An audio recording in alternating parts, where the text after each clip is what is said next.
Haciendo una aproximación a lo que es el tejido óseo, vamos a recordarnos que es un tejido conectivo especializado, altamente mineralizado, por lo que le da características de soporte de tensión y da soporte estructural.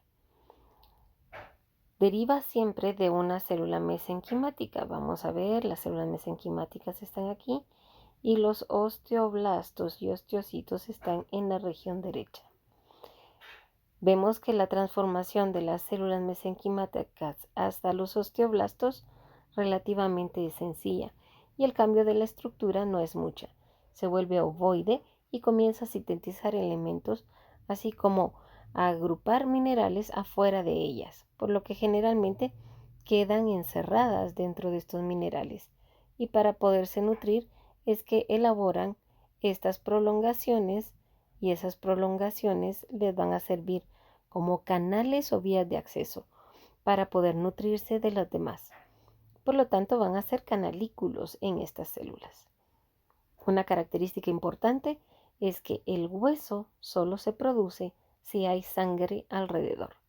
O sea que, si recordamos un poco, el cartílago es un elemento que no está vascularizado, pero cuando se llega a vascularizar, inmediatamente se va a convertir en hueso.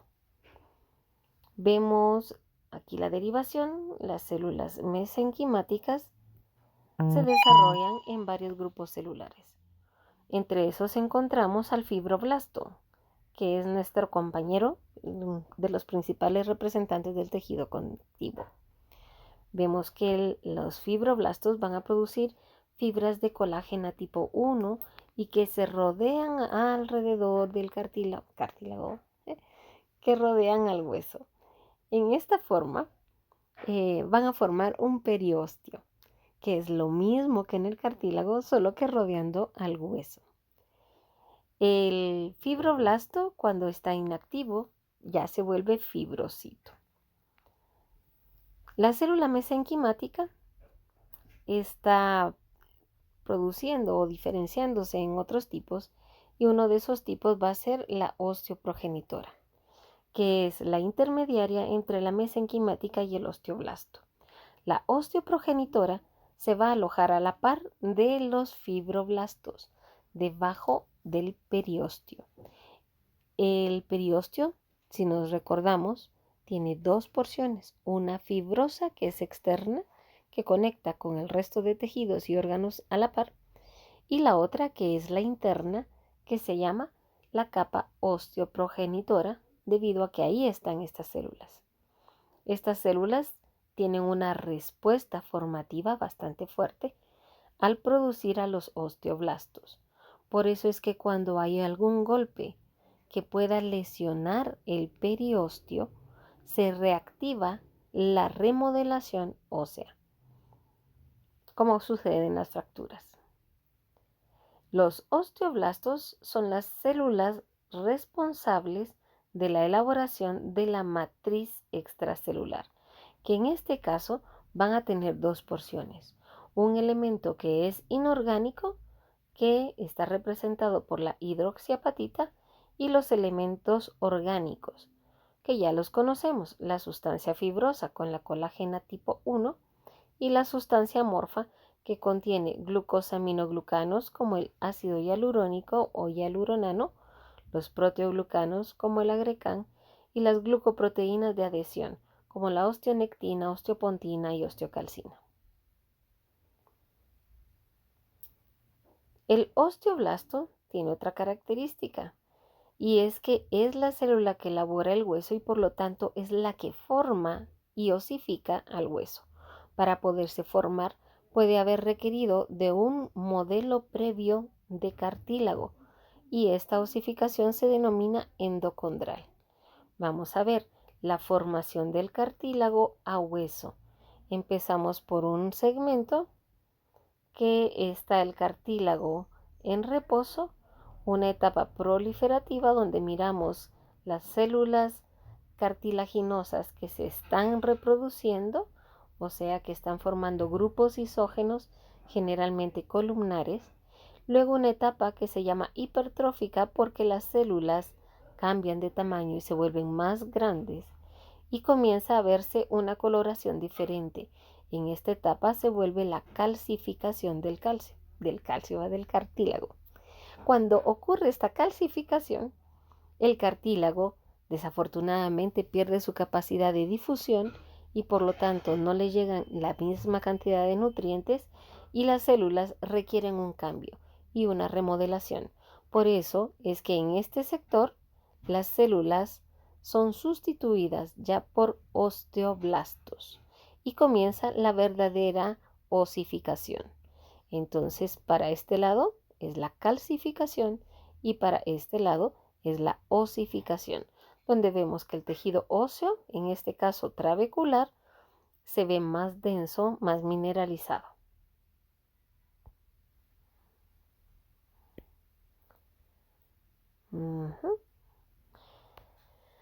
Si no es esa la forma en la cual se genera el nuevo hueso, vamos a encontrar que se genera directamente de una membrana mesenquimática y por eso se denomina intramembranosa. Podemos ver las células mesenquimáticas en esta imagen que se observan así, con su forma media triangularcita, que están esparcidas por toda la muestra y hay vasos sanguíneos como requisito para que se forme el hueso. Esta porción que está aquí, ligeramente más homogénea y densa, es la parte del hueso compacto que se está formando. Esta osificación intramembranosa la podemos observar en los huesos del cráneo.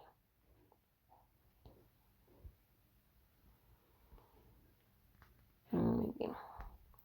Cuando el osteoblasto ya no está realizando hueso porque ha quedado atrapada, se convierte en osteocito.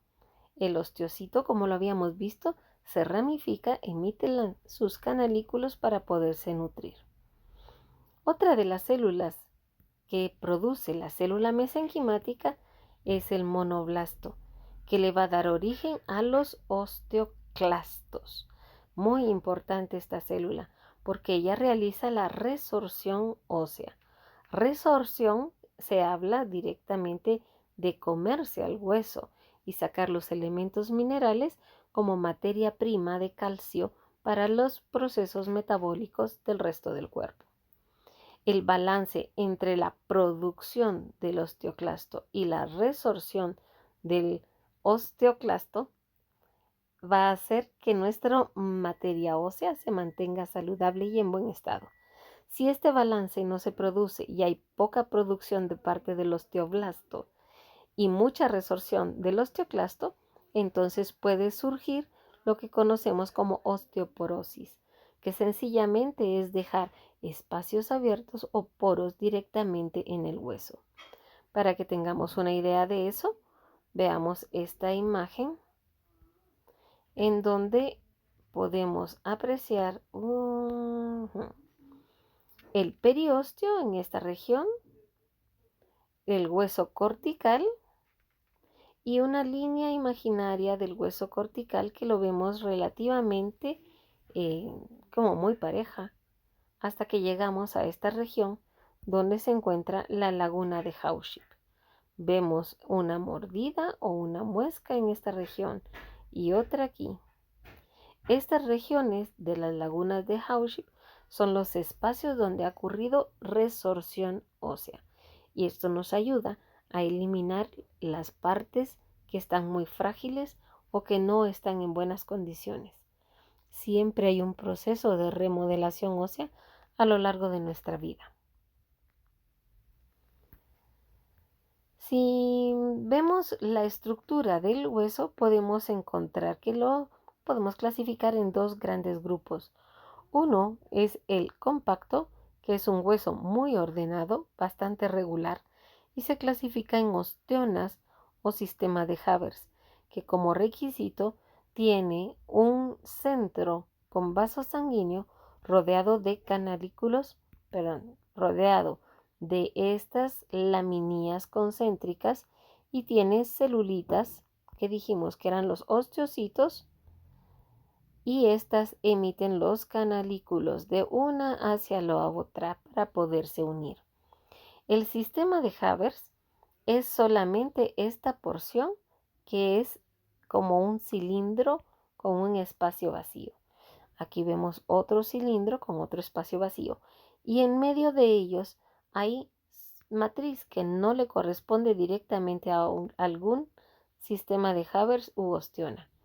Este, por ejemplo, es un conducto de Haber, pero no vemos las láminas concéntricas alrededor, sino que las vemos desordenadas. A estas laminillas que quedan en medio de los sistemas de Haber vecinos les vamos a llamar láminas intersticiales. El sistema entonces, en un corte transversal se va a ver así. Perdón, este es longitudinal.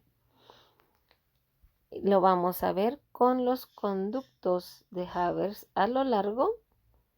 Estos conductos que están aquí nos van a decir que este es el eje longitudinal del hueso y vemos que tienen rayitas atravesadas de los conductos que están de un lado hacia el otro, conectando cada uno de los vasos sanguíneos presentes en el conducto de Haber. Estos otros vasos que son transversos se denominan los conductos de Volkmann. El hueso compacto entonces lo vemos que es muy irregular, mientras que el hueso esponjoso, ese es bastante diferente. Tiene orificios abiertos donde está alojada la médula ósea y por lo tanto no hay necesidad de tener un conducto central debido a que la sangre rodea cada uno de estas trabéculas. El hueso esponjoso normalmente aloja a las células que van a producir sangre, por lo tanto siempre están rodeadas de sustancia hemática.